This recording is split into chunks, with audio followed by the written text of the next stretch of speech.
Retinopatía diabética y edema macular diabético.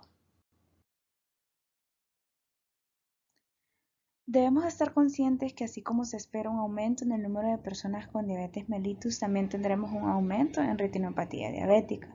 La retinopatía diabética es la principal causa de pérdida visual en adultos en edad laboral. A lo largo de 25 años, casi todos los pacientes, el 97% con diabetes, desarrollarán algún tipo de retinopatía diabética. Después de 20 años de diabetes, cerca del 99% de pacientes con diabetes mellitus tipo 1 y 60% con diabetes mellitus tipo 2 tuvo algún grado de retinopatía diabética. La clasificación de la retinopatía diabética se hace en dos grandes grupos, ¿verdad? La retinopatía diabética no proliferativa, y esta se refiere como la presencia de cambios vasculares intrarretinianos sin la presencia de tejido fibrovascular extrarretiniano. Esta puede ser dividida en leve, moderada y severa. Y el segundo grupo, la retinopatía diabética proliferativa. Esta se caracteriza por la presencia de neovascularización inducida por isquemia, dividida en temprana, de alto riesgo o avanzada. De la enfermedad es desconocida, pero se cree que la exposición prolongada a hiperglicemia causa daño del endotelio vascular. Lo que sucede es una pérdida selectiva de los pericitos y engrosamiento de la membrana basal, cambios que favorecen la oclusión vascular y la mala perfusión retiniana y descompensación de la barrera funcional endotelial, la cual permite una fuga del contenido intravascular y genera un edema retiniano. Cada pequeño cambio en los niveles de hemoglobina glicosilada está vinculado a un gran impacto en la progresión de la retinopatía diabética.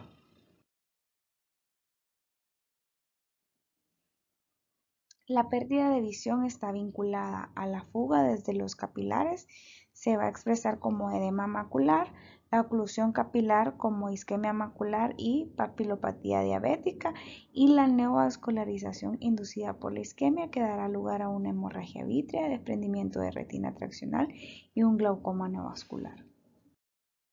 Paciente diabético sin retinopatía diabética.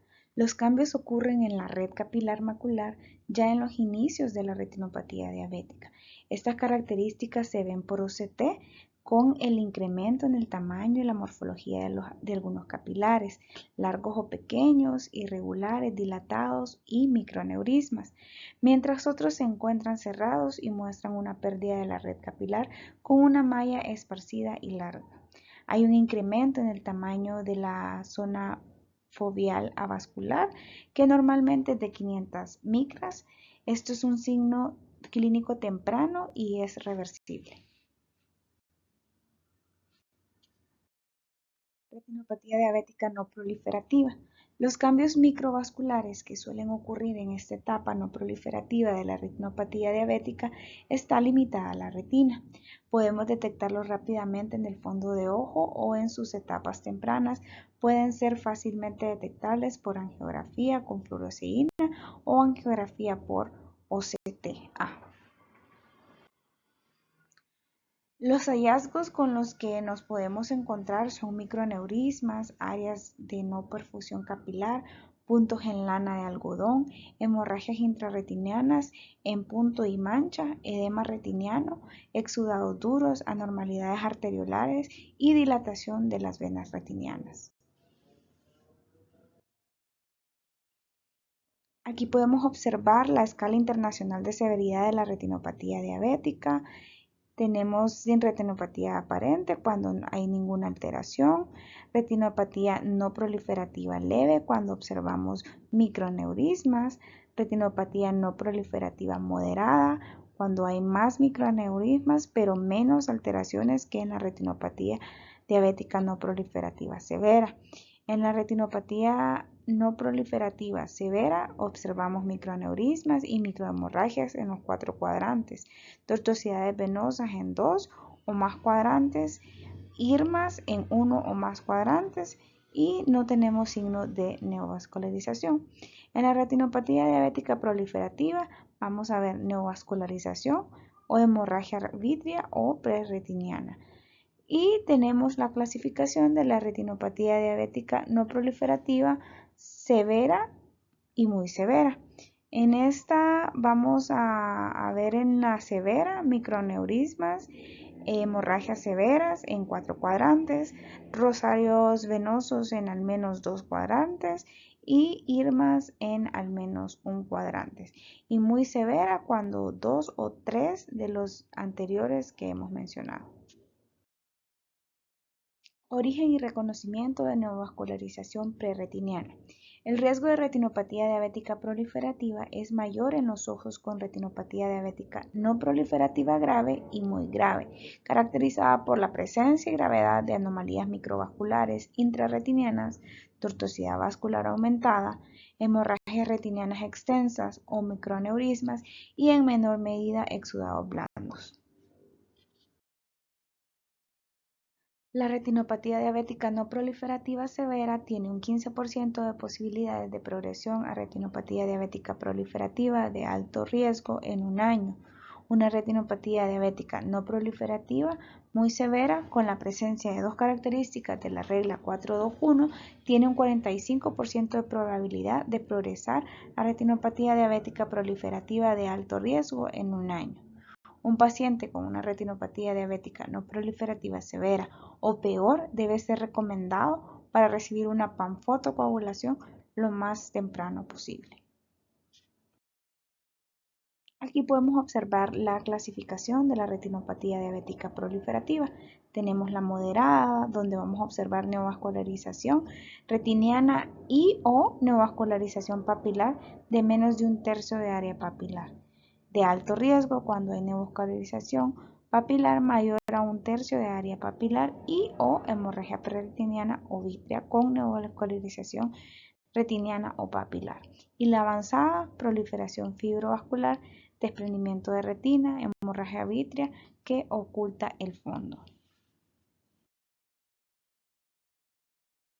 Y aquí podemos ver imágenes de una retinopatía diabética proliferativa de alto riesgo.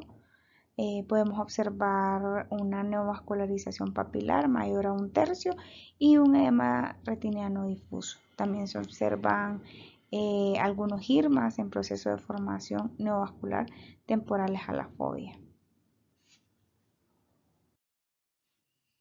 El manejo de la retinopatía diabética no proliferativa leve y moderada será mantener niveles adecuados de glicemia y control de sus patologías de base que pongan en riesgo de empeorar la retinopatía diabética.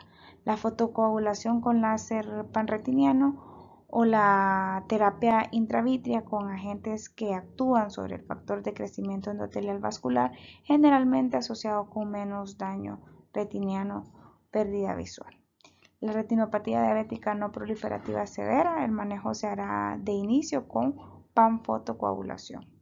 La fotocoagulación con láser panretiniano destruye la retina isquémica, reduciendo así la producción de factores de crecimiento que promueven la progresión de la enfermedad, como el VEGF. La fotocoagulación con láser panretiniano también aumenta la tensión de oxígeno en el ojo.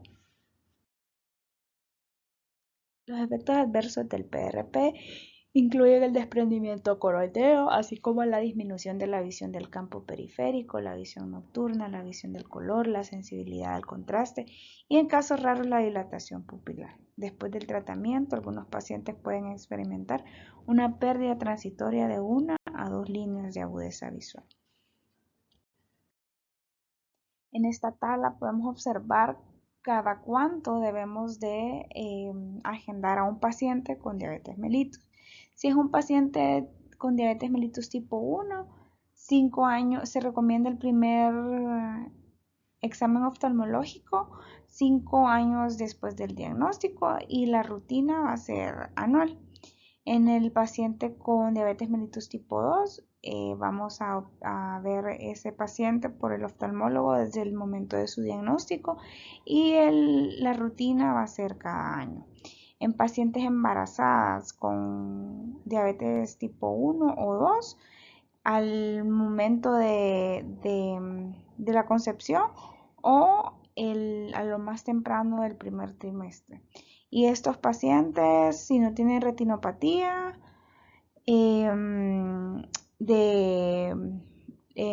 leve moderada, puede ser de cada 3 a 12 meses, y en pacientes con una retinopatía severa o peor, cada 1 o 3 meses. Manejo de retinopatía diabética proliferativa. Si tenemos una hemorragia vítrea persistente o recidivante secundaria a neovascularización en el nervio óptico o en alguna parte de la retina con o sin desprendimiento, el tratamiento va a ir de inyecciones de antiangiogénicos seguido de PRP. Considerar vitrectomía posterior vía pars plana en ojo único funcional. En el estadio 2, si tenemos una hemorragia subhialoidea con adherencias focales al vítreo, sin desprendimiento de retina traccional ni colapso del cuerpo vítreo, hemorragia extrafoveal, hemorragia en polo posterior, componente vítreo asociado, el tratamiento es inyecciones de antiangiogénicos seguidos de PRP, inyecciones de antiangiogénicos, vitrectomía vía pars plana, evitar láser como primera línea de tratamiento. En el estadio 3, áreas multifocales de adherencia vítrea a la retina, colapso del vítreo periférico, sin desprendimiento de retina, se asocia frecuente hemorragia vítrea. El tratamiento son inyecciones de antiangiogénicos 2 o 3 días antes de la cirugía, indicación absoluta de vitrectomía vía pars plana con chandelier, endoláser hasta la periferia.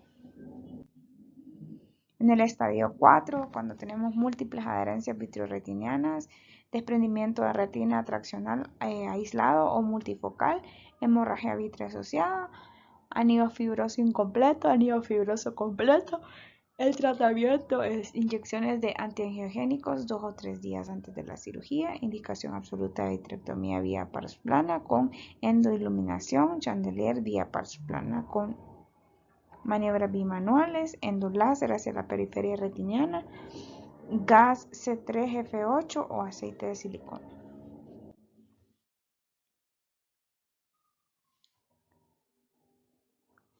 Estadio 5, desprendimiento de retina mixto, que sea traccional y regmatógeno, desprendimiento de retiniano extrafoveal, desprendimiento retiniano que involucra el área foveal. El tratamiento son inyecciones de antiangiogénicos 2 o 3 días antes de la cirugía, indicación absoluta de vitrectomía vía pars plana con endoiluminación chandelier, maniobras bimanuales, endoláser hasta la periferia retiniana, aceite de silicona intraocular. Aquí podemos observar una tabla del tratamiento de la retinopatía diabética proliferativa. Edema macular diabético. La alteración de estas barreras hematorretinianas puede generar dos tipos de edema. Un edema de tipo parenquimatoso, originado a nivel de las células de Müller. El edema de tipo vasogénico, que se origina por el daño de las células endoteliales. El edema parenquimatoso se da lugar a partir del daño que se produce en las células de Müller como consecuencia de la isquemia que sufre esta población celular. El edema vasogénico se da lugar a partir de la pérdida de los pericitos de la superficie, de la disminución de astrocitos, del engrosamiento de la membrana basal y de la pérdida de las uniones tipo sonula occludens entre las células endoteliales. Todas estas alteraciones llevan al aumento de la permeabilidad de los vasos sanguíneos y al paso de líquido de tipo paracelular. Vamos a ver un poco de la clasificación del edema macular diabético.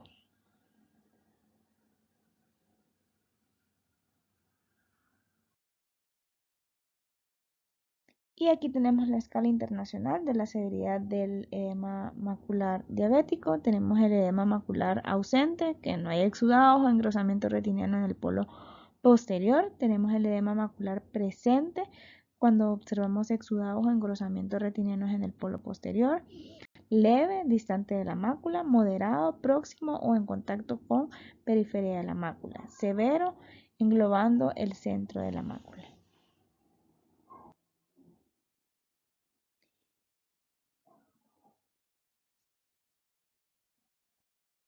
En esta tabla podemos observar la clasificación y el tratamiento del edema macular diabético. Tenemos focal, multifocal, difuso y mixto. Si tenemos un multifocal, vamos a ofrecerle láser argón periférico.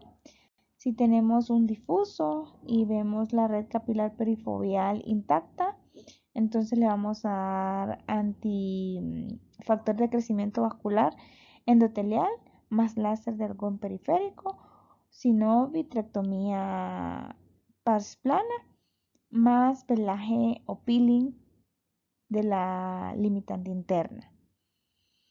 Y si la red capilar perifoveal está alterada, vamos a darle anti-VEGF, esteroides, eritropoyetina, vitrectomía vía pars plana y peeling de la membrana limitante interna. Si tenemos un edema macular tradicional o exudativo, se le va a hacer una vitrectomía vía pars plana y un peeling de la membrana limitante interna.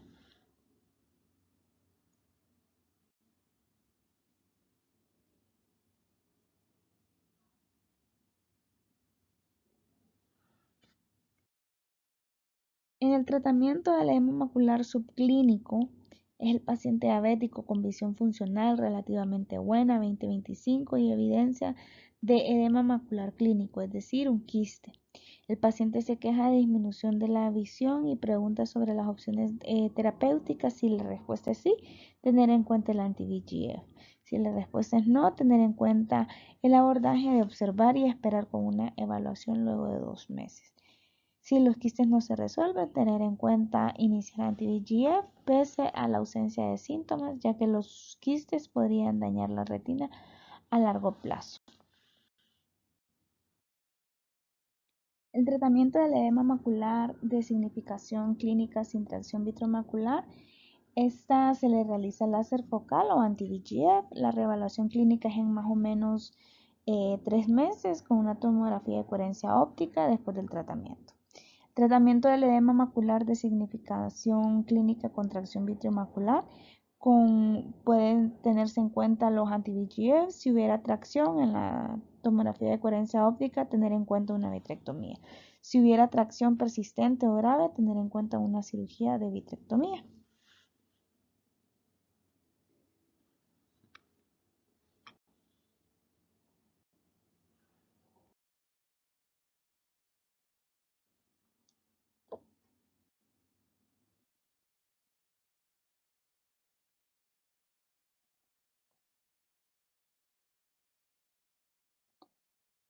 Como conclusión, si bien la retinopatía diabética proliferativa no se puede prevenir por completo, la fotocoagulación con láser de dispersión panretiniano es eficaz para preservar la visión y prevenir la pérdida de visión. Los datos sólidos ahora demuestran que la terapia anti-VEGF para la retinopatía diabética proliferativa no es inferior a la panfotocoagulación en términos de resultados visuales a los 2 años, y de hecho se asocia a menor pérdida del campo visual, menores tasas de vitrectomía y desarrollo menos frecuente de edema macular diabético. Hemoglobinas glicosiladas menores de 6.5% reduce el riesgo de desarrollo de retinopatía diabética en un 76% y de progresión en un 54%. Dos patologías importantes que causan ceguera son la retinopatía diabética y el edema macular diabético. La retinopatía diabética causa su daño por oclusión vascular y el edema macular diabético por fuga vascular. La panfotocoagulación láser está indicada en la retinopatía diabética proliferativa y la retinopatía diabética no proliferativa severa. El gold estándar para el manejo del edema macular diabético son los anti-VEGF y se debe considerar enviar al paciente a un centro para rehabilitación visual. Cuando la terapia con anti-VEGF sea fallida en edema macular diabético, podemos recurrir a los esteroides intravítreos y panfotocoagulación o utilizar estas terapias en conjunto.